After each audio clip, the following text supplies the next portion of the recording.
I can't believe I'm even saying this, but Mike Trout looks absolutely broken right now, not like himself at all. Is it the new position? Is it rust? Is it father time? We got to talk about it later on. The Diamondbacks and Cubs played in one of the craziest regular season games of all time. I'm not being dramatic. I'm not being hyperbolic. It was that insane. Trevor Story's been insane the last few weeks. He's on pace for, get this, a near 7-WAR season. He is on pace to just miss a 40 season. He and Spencer Torkelson being reborn this year makes baseball so much more fun to watch. Yoshinobu Yamamoto has been having a lot of fun this year. He took on Jacob deGrom, and Jake was pitching angry yesterday. Juan Soto, he is already getting standing ovations after kind of getting torn up by Mets fans over the last few days. And this Addison Barger guy for the Jays, he has an actual cannon attached to his body. He made 2 insane throws in 1 game. So we'll talk about all of that and more in today's MLB recap. And guys, don't forget that recap is brought to you by SeatGeek. Save yourself 20 bucks off all of your tickets using code Fuzzy. And don't forget to download Underdog Fantasy to your phone using code Fuzzy. I know most of you are baseball fans, but if you're into basketball, if you use my code, they're going to give you a free Luka pick.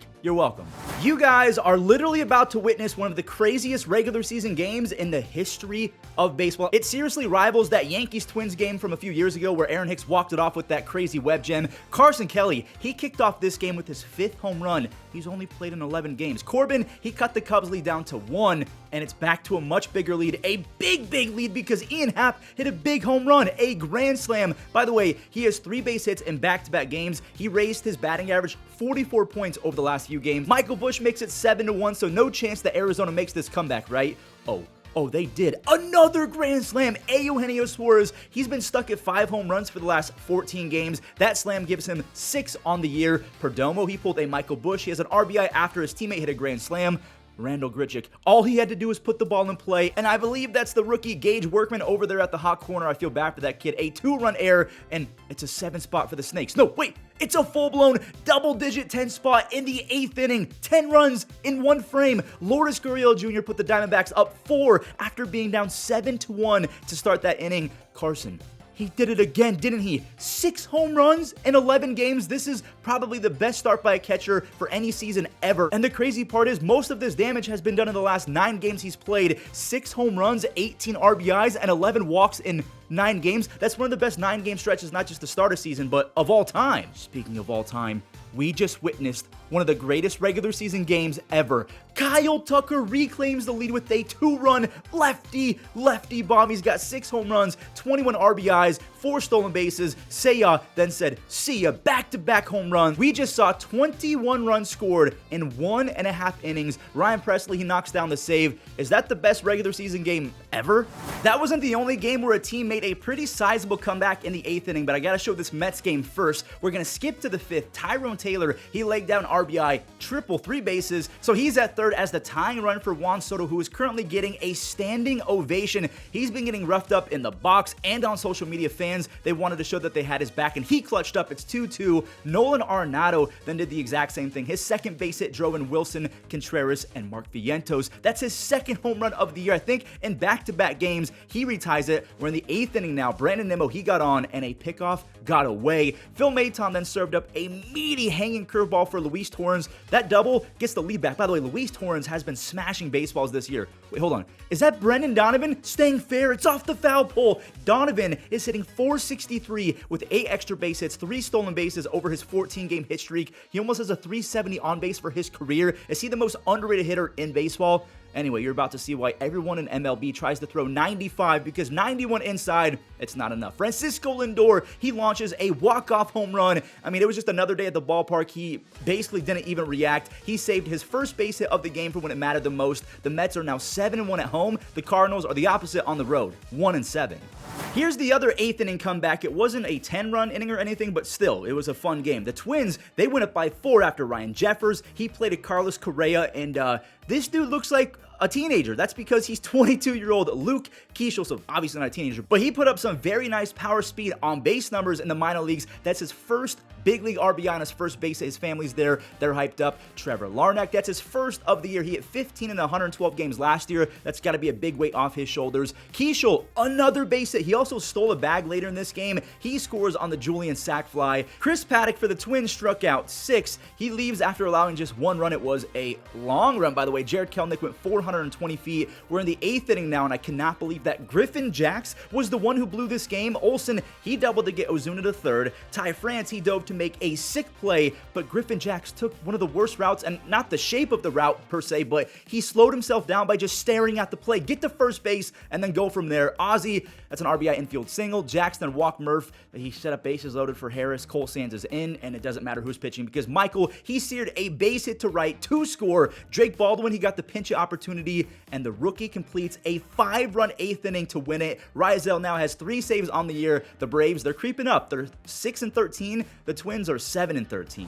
Look who's back. Zach Neto is in the Halos lineup for the first time this year. He was part of 100% of the Angels' run scoring yesterday, so yeah, the Giants did not like Zach Neto being back. Look at Neto showing off the hustle. He dug out an RBI double. Don't forget that this guy had 34 doubles, 23 home runs, and 30 stolen bases last year. Kyron Paris has really fallen back down to earth, but he caught a break. I know it's a Chapman error, but still, seeing a ball get through does something to your confidence. Rengifo, attaboy, a bare hand to nab the speedy Tyler Fitzgerald as Tyler Anderson, he was tossing 88 fastballs past people. The umpire bailed him out huge as Wilmer, a clear ball 4 turns into an inning-ending strikeout. Please bring the ABS system. That was terrible. Anderson had 6 strikeouts over 6 scoreless. Logan Webb, he was insane. 2 more strikeouts in the 6th. Gave him 12 strikeouts on the night.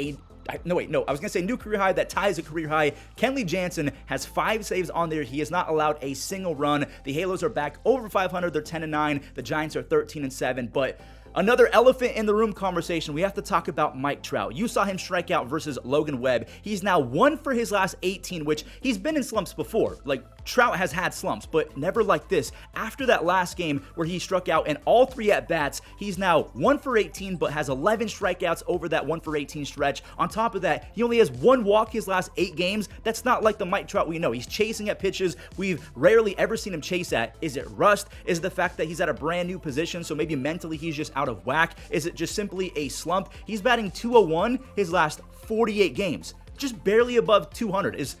I'm not going to say Father Time is undefeated at this point in the season, but is Mike Trout suffering with rust, or is it just, I don't know, time's not on his side? I don't know. One thing I do want to mention super quick about Trout, he has an insanely unlucky 136 BABIP this year. That is batting average on balls in place. So the bat speed's still there, the exit velocities are still there, but every time he's put the ball in play this year, it's basically been to someone. So keep that in mind. Oh, one more thing. He's been the worst defensive right fielder in baseball this year. So there's a lot going on right now with Trout. What's the biggest bugaboo for him right now?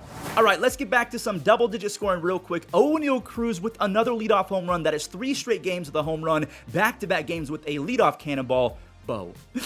Please, Bo Naylor, please let this be the breakout. He was the best catcher in baseball in the second half of 2023. He's been awful since that point. Manzo, a rocket double to score. Lane Thomas, pretty easy. J-Ram, you already know he was going to try and score, but he's thrown out trying for that extra bag. Why did I say it like that? Now, the Pirates did tie it with a Joey Bart single, but Oneil Cruz, he showed his newness to center field. I know he's only been out there for a handful of games dating back to last year, but, I mean, that's probably got to get cut off.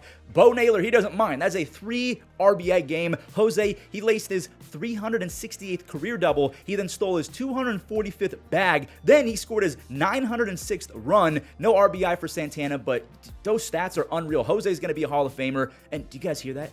You hear the faint Christmas music? That can only mean one thing. Big Christmas is doing damage. He caught up to 95 at his corneas, an easy 2-run double. Gabriel Arias, kind of the opposite. It's a double, but he will not stop putting the ball in play. How many times have we talked about Arias lately? A broken bat flare. Now, I thought Pittsburgh was about to pull in Arizona because Reynolds had a home run and Manuel Valdez had a 2-run home run. They both drove in more runs. It's 10-7. Cleveland, they had to push that big red button that brings in Emmanuel Clase. He only got 1 out, but it was for the save. So the Guardians, they win 10-7.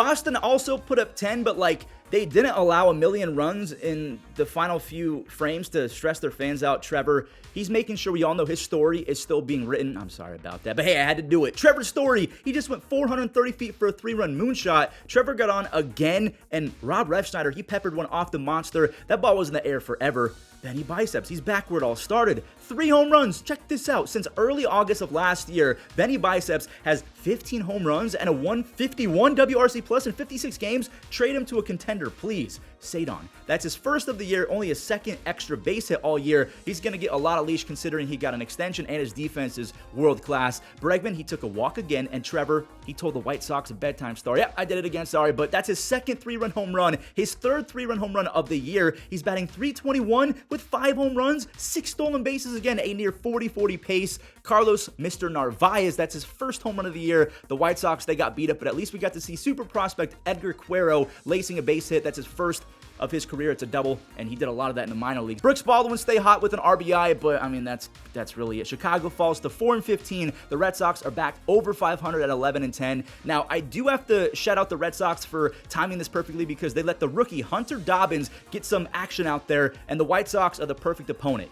And that's no offense to White Sox fans, but Dobbins struck out 6 over 6. He throws 95 to 97 with a nasty splitter. He and Richard Fitz are going to have to carry now that Tanner Houck really sucks. Bayo's still out. Cutter Crawford's still out. The Red Sox, they're going to have to depend on the young guns. These next 3 teams didn't score 10, but they did get pretty dang close. Austin Hayes, he's getting a standing ovation from his old fan base, and he saw his former teammate Cedric Mullins hit a leadoff home run. The 2026 free agent has 5 home runs, 18 RBIs, and 3 stolen bases. Ellie, he's trying to prove all the doubters wrong. Another home run as a lefty, and the best part about that was on a curveball. He's been struggling as a righty against the curve his entire career. He's so good that even though he's been striking out like crazy, only hitting .240, he's got 4 home runs, 21 RBIs. Jamier, he ran into a ball as well. He needed this bad. He's hitting a paltry .211 with an 82 OPS plus since signing with the Reds. This is fun. This is really, really, really fun. Matt McClain and Ellie both went yard. Matt's only 5'9", so he's a fellow short king. We love short kings on this channel, but he's so good at getting the barrel to a ball. He still has crazy pop for a small guy. 4 home runs, 2 stolen bases, 2 outs above average, and he doesn't swing at bad pitches. He is a legit superstar talent in the making. Abbott, oh my God, what? He struck out Tyler O'Neill 3 times. He allowed 1 run, 2 base hits. He had 11 strikeouts. Heston, I do want to show this. This one was not off of Andrew, but that's back-to-back games with the home run and 3 straight games with 2 RBIs. This game was a wrap, though. Alexis Diaz, I didn't know that he's back, but he's back. No save, but the Reds are now 10-10. The Orioles are 8-11. They just can't get any momentum on their side.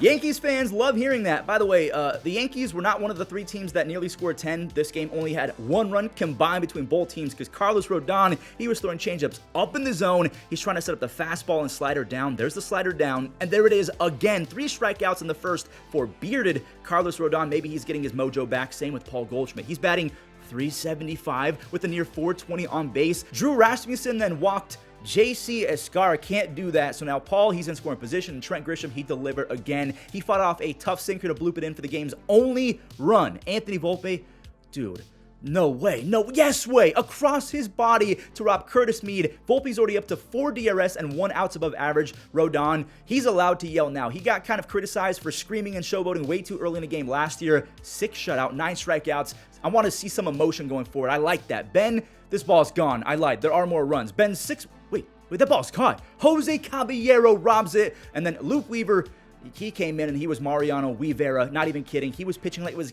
Game 7 of the World Series. He's strutting on him. That's his second save. He's thrown 10 innings. He hasn't allowed a single run, only 2 base hits over those 10. The Yankees are 13-7. They're 3rd in runs scored as an offense, and their bullpen has the 2nd best batting average against. They're holding opponents to a 172 batting average. The Padres actually have the best bullpen batting average against, but their starter was so bad it didn't really mean much. And I don't know if you just saw the stat on the screen. The Astros have alternated wins and losses for 13 games, meaning they win, then they lose. Win, then they lose. They've done that 13 times in a row. It's about to be 14 games if they pick up this W. Now, the Padres, they went up early. Tyler Wade, he's just a little bit too quick. He was running like me going up the stairs when I was a kid at 2 a.m. after getting a drink because there was, I'm not lying, there was a demon behind me. And speaking of demons, this kid could be a big-time demon. Cam Smith, his first hit off a lefty is a long one. Yiner, he then looped in their 4th run, and Cam, he wants another one, but it's going to be close, guys. It's in the Crawford boxes. After a slow start to his career, the rookie has 3 home runs and 10 RBIs his last 9. Hey, I know they lost Kyle Tucker, but Cam Smith, that's a great consolation prize. He's one of the best gets Houston could have gotten. Luis, he heard me call him a butcher on defense and a singles merchant, and that he doesn't steal bases, and that all of that led to maybe him being overrated. No, that's his 3rd home run. And Jeremy Pena, he does not listen to his elders, but for good reason. The last 2 times that we've seen Jeremy rounding 3rd and sprinting home, the 3rd base coach was like, no, stop. But he scored both times. Josh Hader, he has 5 saves on the year, only 1 earned run, 13 strikeouts over 10, and that's 14 games in a row where the Astros have flip-flopped winning and losing. Back to some teams that kind of got close to 10 runs. The Phillies made light work of the Marlins. The two-timer just went to the second deck. Bryce has 5 home runs already. Bohm has a 5-game hitting streak. That's big time for him because, again, the Phillies fan base was losing their patience with this guy. That single was followed up by another struggling Philly, Johan Rojas. Keep doing that. Take the fastballs outside the other way. We're going to skip to the 5th. The Phillies scored a few more when Kyle Schwarber tattooed an outside sweeper and somehow kind of pulled it 430 feet. His power is legendary. He's got 7 home runs. Zach Wheeler, he did Zach Wheeler things. 13 strikeouts, a baker's dozen. He is leading the league in innings pitched. He has 41 strikeouts already, so that's number 1 as well. The Phillies, they're now 8-3 in Citizens Bank Park this year. They're 12-8 on the year.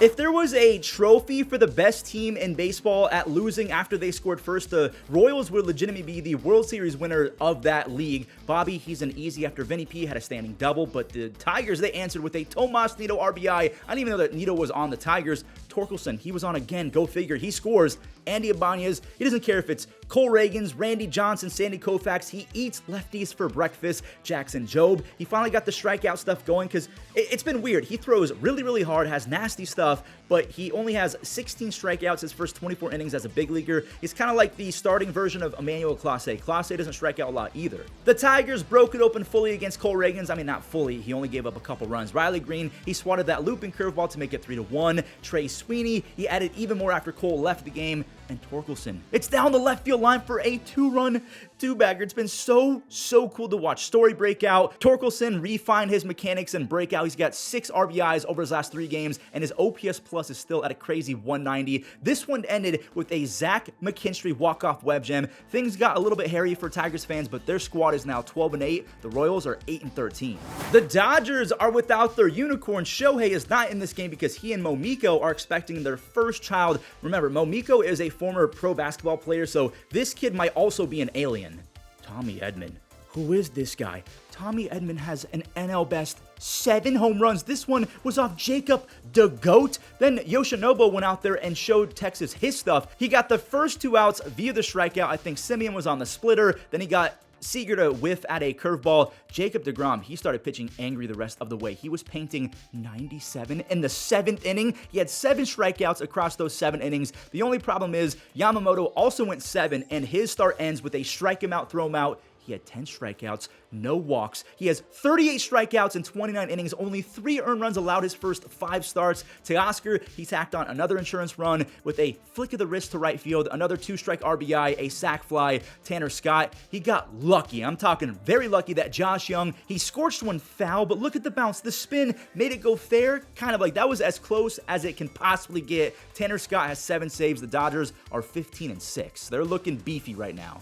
We have a highly touted debut, Caleb Durbin. He was traded to the Brewers for Devin Williams, and he was slated to get a lot of reps, according to Aaron Boone, and you can see why. He shows off the elite speed, a perfect play from Gio, can't even beat him. Terang, he's on base. He beat out a double play. That's why Caleb is out there in the dugout, and Jackson brought home Bryce Terang. Andujar, he had a negative chance at making that catch. Yelich, he helped Freddie Peralta with more run support with 2 RBI singles, one in the 3rd, another in the 5th. Terang scored again, by the way. He's already scored 20 times in 20 games. Yelich, that's a 3 RBI game. This one was a hard fielder's choice, and William Contreras sneakily, very quietly, has an 11-game hitting streak, and the A's, they rallied a bit, not gonna lie. Trevor McGill, he had to come in like Clase and save it after it became a save opportunity. He got the final 2 outs. That's his 2nd save of the year. The Brewers are 11-9. The A's are 9-11. I can't move on, though, until we show Freddie Peralta. 5 strikeouts over 5 scoreless. He has a sparkling 1.9 ERA over 5 starts. The strikeouts are up. The hits per 9 are down. That'll play. We're going to skip to the 2nd in this one because things are about to get a little rowdy. I did it again. Rowdy Tellez, he socked a home run, his 2nd as a Mariner. Will Wagner, he's going to get an he's not going to get an RBI because Springer, he put on the brakes. He has to stay put. That run scores moments later anyways on an Allen Rodon sac fly. Seattle, they tried a few times to rally, but Addison Barger said no every single time. He fired a dart to nab Cal trying for 2 bases. Then later, Didn't get the outfield assist, but does this count as an outfield assist if it's a relay? I can't remember. Maybe I'm a bad baseball fan, but he got the relay throw in quick. The quickness made Randy rethink. There's a pickle. He's tagged out. We have more Addison Barger action. He skied a sac fly thanks to George Springer. He dove in there, and Springer, he probably scores either way. Kirk, he goes back up the middle. He could have at least taken his time. I'm going to call this kid Bazooka Barger. Is that his nickname? A throw from deep right to get another base runner. Jeff Hoffman, he comes in and strikes out 2 for his 5th save. The Jays are 12-8. They've won 7 of their last 10. And there you have it, guys. Thank you so much for watching. I really appreciate all the support. You guys know what to do. Leave a like, subscribe, use code Fuzzy on SeatGeek and Underdog Fantasy, and enjoy the web gems. By the way, there will not be a recap tomorrow. Enjoy Easter with your family. All right, see you guys on Monday. Top 7, runner goes, and Wade hits it. Oh, what a play! Harris. Ground ball deep short, so JC knocks it down, fires to second. The stretch just for Jock Peterson. Grounds one left side, diving stop by Muncy from his knees. Swung on. There's that ground ball. A diving stop for Gio Urshela across the... Into left. Morel's going to have to go back, and he made... It's this ball in a rope, and it's caught by Brooks Lee. A diving stab by Lee to rob his counterpart, Riley. That's why they call it the high.